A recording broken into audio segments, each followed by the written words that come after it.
48 Hours correspondent Peter Van Sant has been following this case and its singular set of details, to be sure.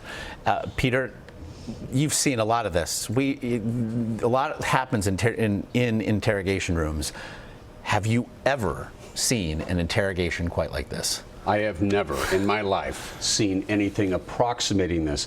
And you use the word interrogation, but what makes it even stranger, and to the cops as well, they said they've never experienced this. They read her rights, and she said she'd like to see a lawyer. So at that moment, they're not allowed to ask questions. She talked for 2 hours, 48 minutes, nonstop. It was like an evening with Shayna Hubers off Broadway. And it is an extraordinary story that she tells of what happened that night. And she dances, she sings, she twirls. She has moments where she is sobbing with no tears. The cops talk about this during the course of our 2-hour show. And as soon as you see the officer leave the room, like a light switch, she goes, and she's just completely normal. It is the darndest thing I've ever seen. Yeah, in covering this initially, it was striking for those reasons, but now that you've been able to dig into this, in reading all of your piece and the research, is it that she's just a criminal mastermind, and this is she's committed to what I guess you could only describe as shock? I think what it is if you, from the prosecution side of this, is that she became so obsessed with her boyfriend. He's soap opera good looks, a successful young attorney from a great family. But he was still playing the field. She was one of several women in his life at the time, and he kept trying to break up with her, and she became, prosecutors believe, Glenn Close in Fatal Attraction. That moment in the movie where Glenn Close says, "I will not be rejected."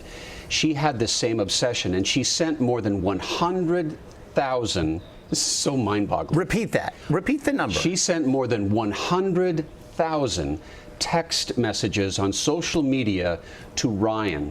And there was a reference in the piece you just saw where he says, this is getting restraining order crazy. Well, one of the quirks of Kentucky law, he couldn't get a restraining order against her because they weren't living together and they weren't married. Believe it or not, you can't get a restraining order under these kinds of circumstances.